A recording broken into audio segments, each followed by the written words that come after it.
So it turns out JD Vance and I have something in common. We both paid a visit to my hometown on the Texas Mexico border earlier this year. Surprise. Now, the VP was in Eagle Pass for a couple hours back in March, doing the same kind of political parade that my neighbors and I have seen for years. Because regardless of party affiliation, elected officials like to do these kinds of things when they make border stops. First, it starts with a tour, which now mostly centers on the incomplete border fence. Then, they deliver some passionate remarks, chock full of buzzwords tied to border security or immigration, just in case the base is listening. And at some point, there's a photo op with Border Patrol or local law enforcement because y'all, these DC folks didn't put on their good jeans and belt buckles for nothing. Now, if you don't believe me, just comb through the hours of cable news footage that exists.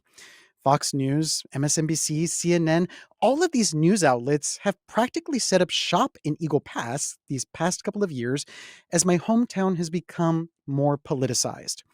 And honestly, it feels like they're playing out this National Geographic wildlife documentary fantasy. Look, migrant caravans, undocumented immigrants, drug and human trafficking.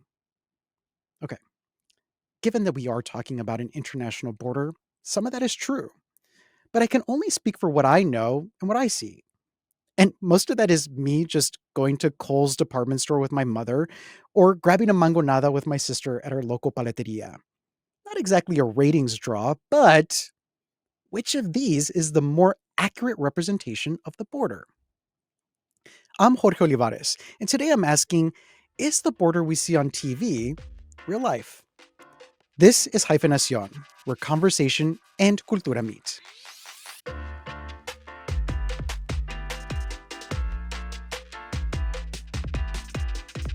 Now, talking about the border, I'm getting very homesick, and the best way for me to address homesickness is to listen to music. So, I'm going to ask each of my guests what song reminds them of the border. Because for me, it is a song by Tejano artist Gary Hobbs, and it's called Las Miradas. Please look it up, add it to your playlist. It is fantastic.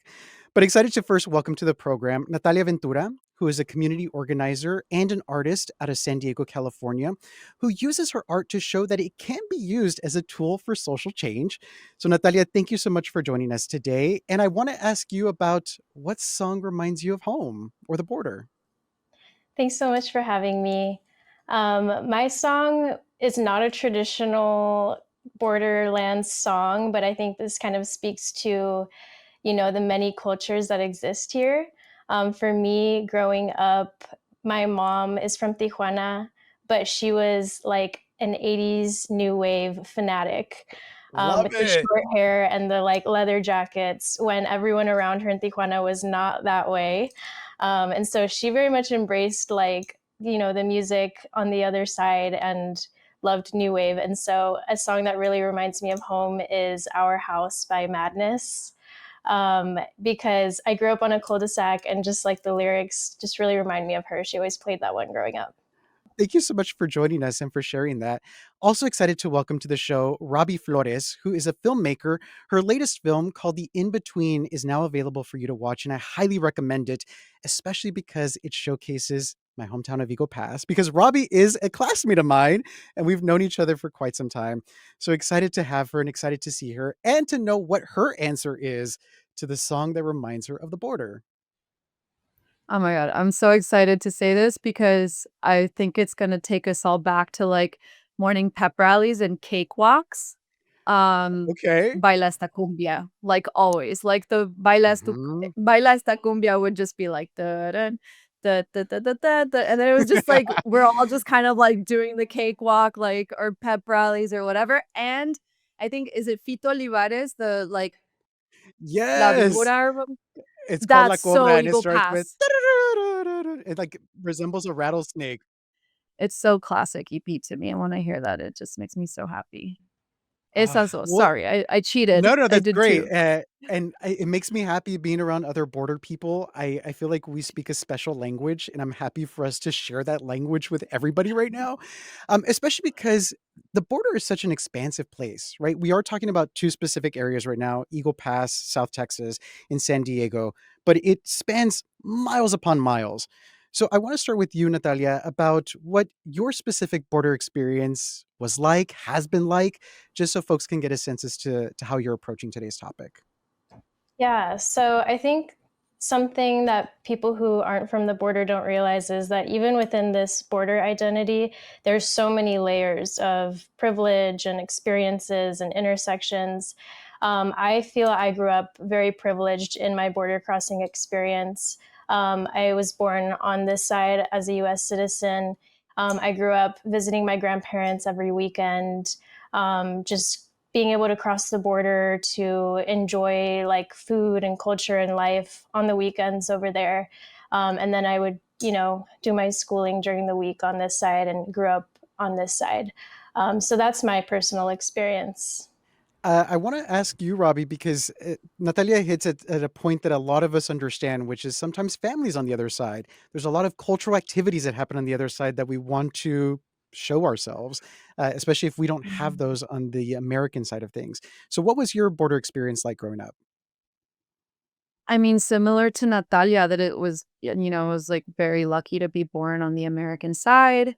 But it's such a like on the border, it's just there's resources that everybody on both sides that can cross back and forth use and do. People on either side go to school or work or, the doctor or like after school activities every day. And so, like, for me, it was like I went to school in Eagle Pass, but every day after school, I went to dance class and piano class.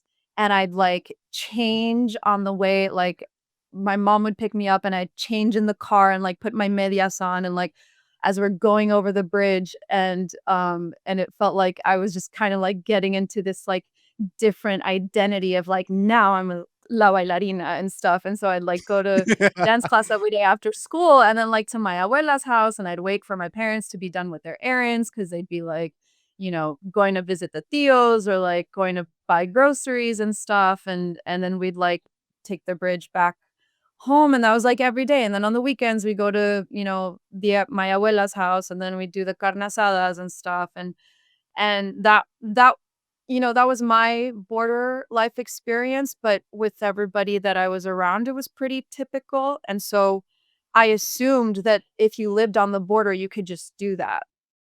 Growing up, even though we didn't necessarily have immediate family relatives that lived in Piedras, that's where I would go to the dentist. I didn't start going to the dentist in the United States until I was in my late 20s, which kind of shows something there. And then you would always go for dinner. It was just a quick trip over. It would maybe take 20 minutes to get to a restaurant and then come back. It was just that quick. The one thing I have not had a chance to do on the border and is not part of my border experience just yet is to do work that showcases the border or pretty much highlights what it's like to be there. And each of you are doing such great work that highlights the fronteriza experience. So I want to start with you, Natalia, about your navigation of art on the border and some of the stuff that you get a chance to do today. Yeah, so for me, it really started like once I left the borderlands for college. I went up to Orange County for my undergrad, and kind of like Roby was saying, like I didn't realize how much the border was a part of my life until I left, and how because it was so normal for me. Everyone around me was like very similar background and experiences with family on the other side. And so once I graduated, I came back home with the intention of like really rooting myself even deeper in the borderlands and to do art that was focused on uplifting my community, which is what I felt called to do. And so I started doing a lot of work around Friendship Park, which is right where the border wall meets the Pacific Ocean. It's like the westernmost point of the border.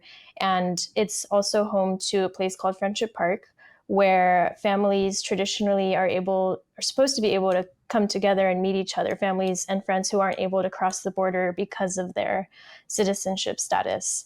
And this is a place that has been under attack over the last few decades, um, because of, our government's opinions and stances on border crossers, and migration. And so when I started working with them, the construction of 30-foot walls was beginning at the park under the Biden administration, but it was a project started by the Trump administration.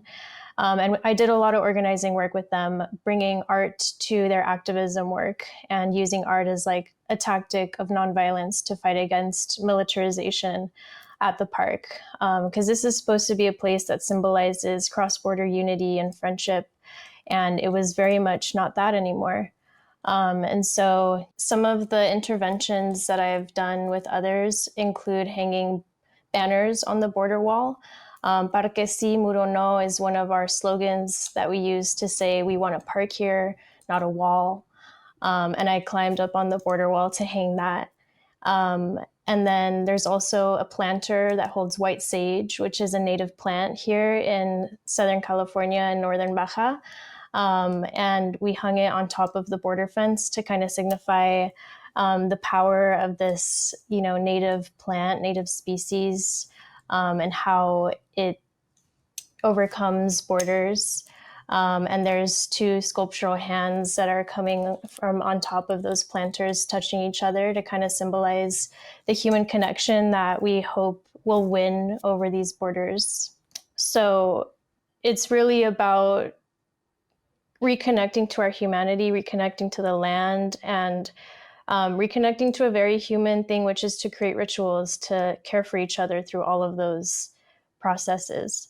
So Mhm. that's kind of what my practice is focused on right now. Nice. Thank you for sharing. Thank I you. want to pull this word that Natalia just used, reconnecting, because it feels like that was at the focus. It was a focus point for you in this film, The In Between, Robbie. Which I want to share a trailer for listeners so they can see exactly what they can expect with The In Between. I must have crossed this bridge a million times, but the first time I remember was when my brothers, the twins, Mars and Alex, were born. But Mars is gone now, and all I'm left with is his camera. Now that I'm back here, can I find my memories of us? Can I find you?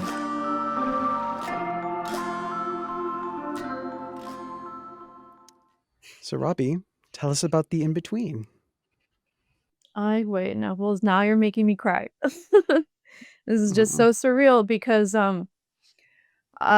yeah, I wanted to go back and make this movie in 2016. I was in New York working at Bloomberg at the time, and I was, in the newsroom, and it was just these constant, um, sound bites about the border and, how dangerous it is and how we need walls and, all these things, and it just sounded so foreign to me, and I was just like, "What?" It's like it's really chill. I mean, at least the one that I know, it's really not like they were making it sound like an action movie, and I was like, "We wish we saw some action." It was, like, very quite boring and, not that boring, but, we were just trying to, like, find things to do.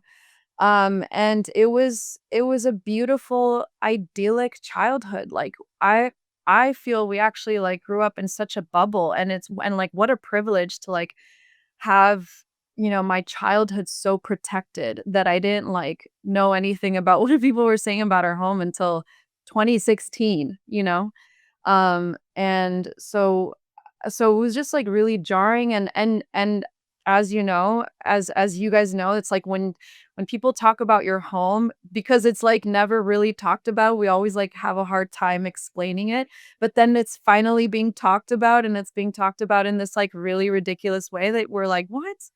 And then it's just, like, had the, like, very visceral reaction of, like, "No, let me show you. Like, I'll invite you. Like, come with me, and I'll show you the cool parts." Mhm. Um, like, if you look up Border on IMDb, and all the movies that come out with Border are always, like, the same stories, and I looked it up. They all are, like, like, trauma and, violence and carteles and, like, whatever, all the same shit, and, like, we know that, but I'm like, "No, but for us that are from the border, like, we know that border frontera means like carne asada, means cumbia, means like, like hanging out with our tios and tias, um, and like the identity crisis of not being ni de aquí ni de allá. It's just like that's the real border crisis in my mind, and it's like and no one's talking about that. And so Yeah. Being from like two different worlds, and not really seeing that in the media around you. I think maybe Hannah Montana was like the closest like thing that I felt like totally. really, That duality, like, yeah, I'm the this one, I'm duality. Yeah. And she said the And then best of both worlds, which we yeah, are. totally. And then I went to college and I realized, oh yeah, like when I tell people, I'm meeting people, a lot of people for the first time, and I'm telling them where I'm from. I grew up 10 minutes north of the border, and they kind of gave me this like, and I started college in 2017, like right after Trump came into office, and they would give me this look of like, is there even people who live there? Like I thought it was just this like arid landscape with like, I don't even know what they pictured, but they thought it was dangerous, even the more liberal people who like disagreed with Trump, like he had successfully gotten into the minds, and also all the media of like what the border looks like and is like. Robbie, can you talk about the production company that you are now that you've created that is helping show the border and show other people what we might have missed growing up? Yeah, so it's called Ambiente Films. I loved it being Spanglish because then, we just have to teach people. They're like ambient, and I'm like ambiente. And then it's just like, like slowly just making everybody be more like pocho because it's great. Why not? Um, but this is something that I've been, like, realizing, slowly realizing, and is what our mission is with, like, this production company and, like, this movie and, like, the work that we do, is that there isn't like, if you think about, like, for example, New York and New Yorkers and stuff, like, there's a culture, and everybody knows it. Everybody around the world knows it. Like, we know the accents, like, we know the fucking baseball hats, like, I have my Yankees hat, like, we know, like, we know all the nuances of it. And like, yet when someone makes like a movie or writes a book about New York or like a song, no one's like, but what about the crime? Like, why isn't, like, but isn't New York Fascinating. I dangerous, like this But point. like, we do that about the border all the time. Like, you don't talk about like, LA, and you're like, and we all know the cultura, we all know like all the nuances of the culture, and people are always claiming it and so proud. But all of us will I'll speak for myself from the border. I couldn't wait to leave and move to New York and call myself a New Yorker because I didn't have an identity to cling to. I thought I didn't. But then I realized I'm like, my identity, I'm like, okay, I'm not Mexican enough. I'm not American enough. I'm not Texan enough. But I'm all of these things. We're the best of all both worlds and all these worlds. And so that combination, like the sum of those many parts, is our culture. Which is funny because sometimes I feel like I visit the culture that I grew up in because I don't live there and I haven't lived there for quite some time.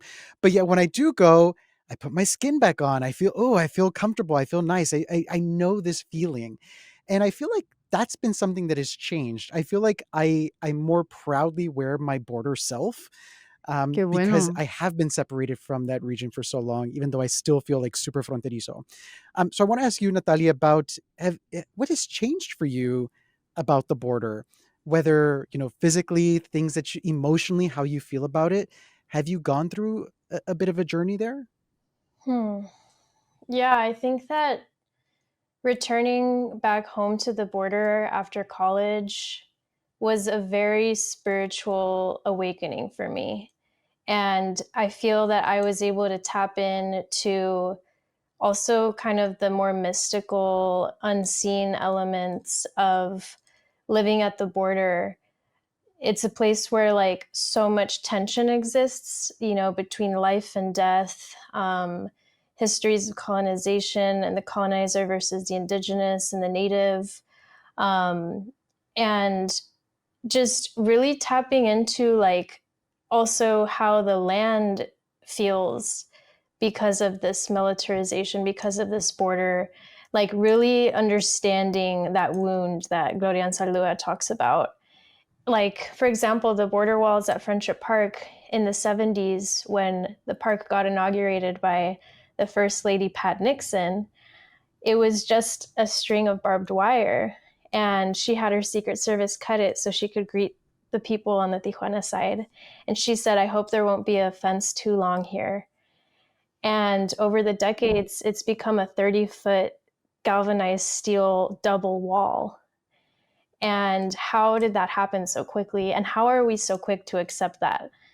So I really feel a call to help us move away from that, and move towards a borderless society. And that requires like really starting from the internal level, transforming and like abolishing those borders within our mind. Hmm. So I still get a chance to go home maybe 2 to 3 times a year, which is by choice. I love going back to visit family and just to experience all my old haunts. And a couple years ago, I went home for Thanksgiving and we celebrated at my primo's ranch. He owns quite a bit of land, literally about maybe a few yards away from the Rio Grande. So we were pretty much at what you would call ground zero. And while we were there, my primo's wife said, "Hey, would you like a tour just since you haven't seen it?" And we said, "Sure." And what do you know? I saw some of the things that have been shown on TV, but because I never would be right there up front, I wasn't exposed to it. So saw the barbed wire, saw the dozens of National Guardsmen, saw the mounds of clothing and the artifacts that have been left behind by folks making their migratory journey here into the United States. And even though I was a little bit taken aback, like, oh my God, I wasn't expecting to see all of this. My prima, así como si nada, was just like saying hi to all the National Guardsmen that she sees every day and passing by all of these things that have now become, I don't want to say white noise, but just part of her day to day. So it does get into this notion of the normalization of what we do see on the border. And so I'm curious for you, Natalia, since you do live still on the border, what has become normalized for you of what you see?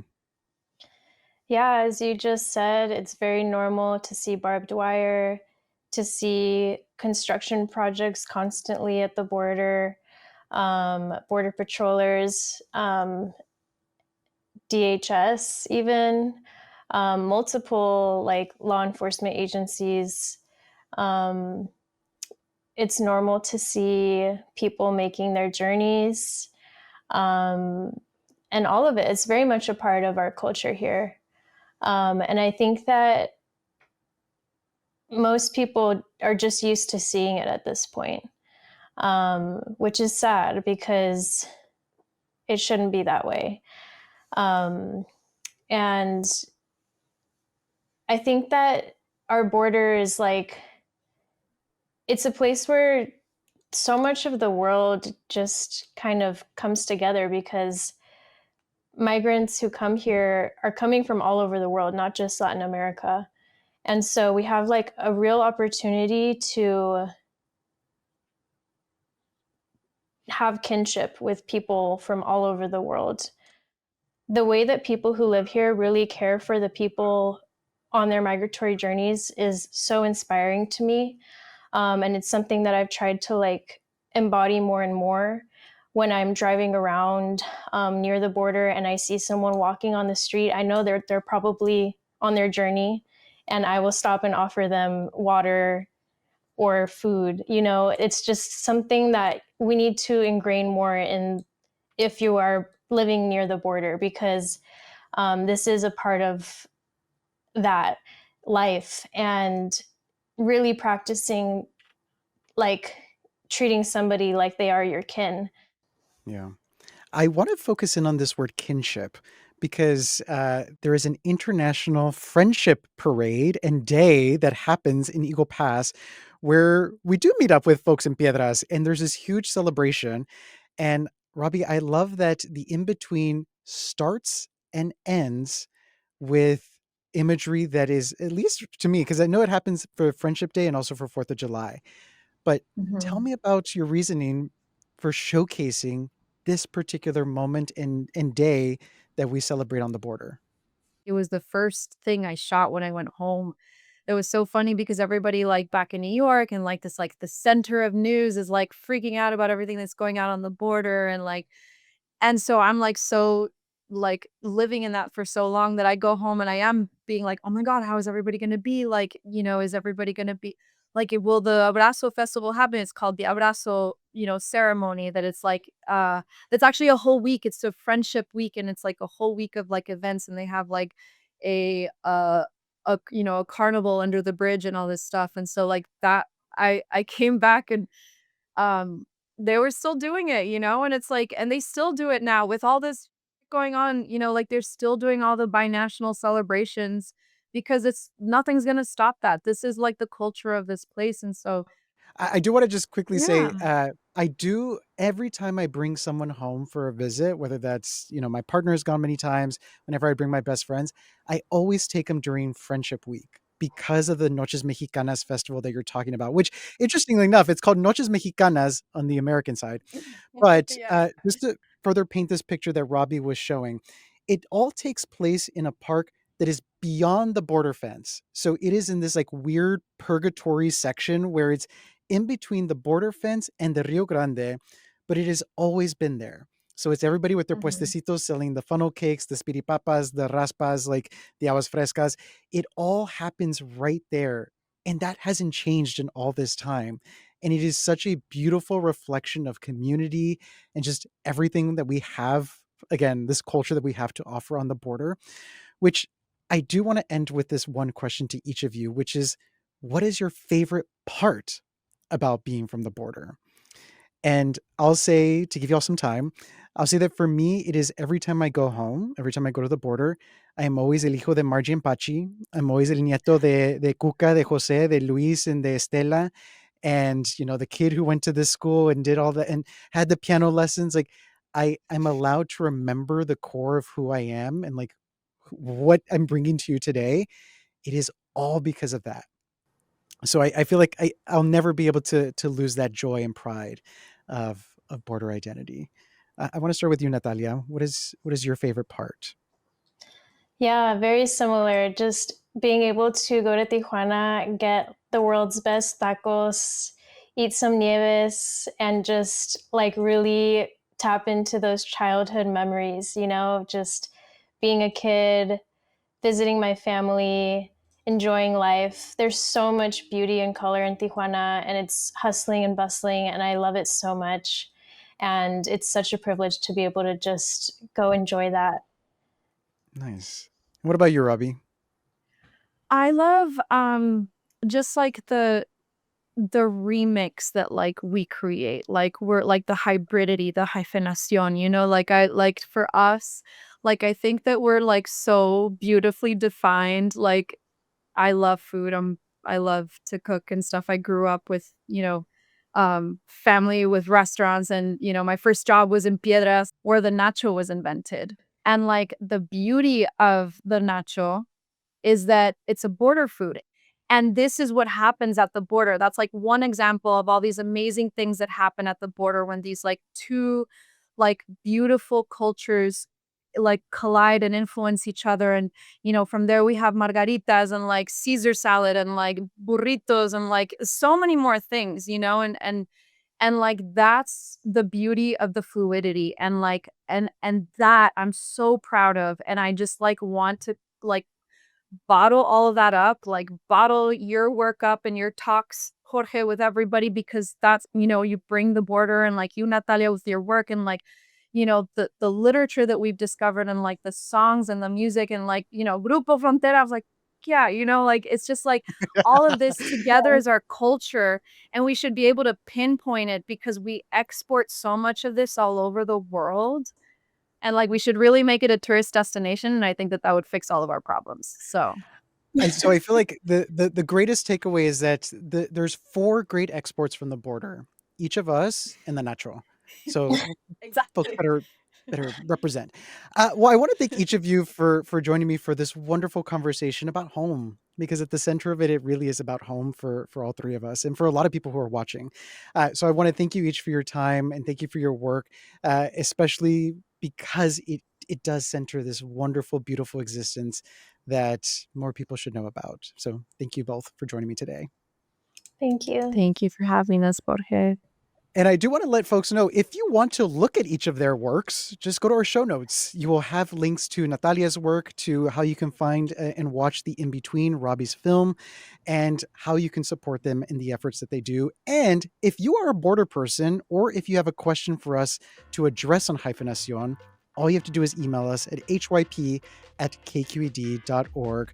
But until next time, listen to all the songs that we provided you, and take care.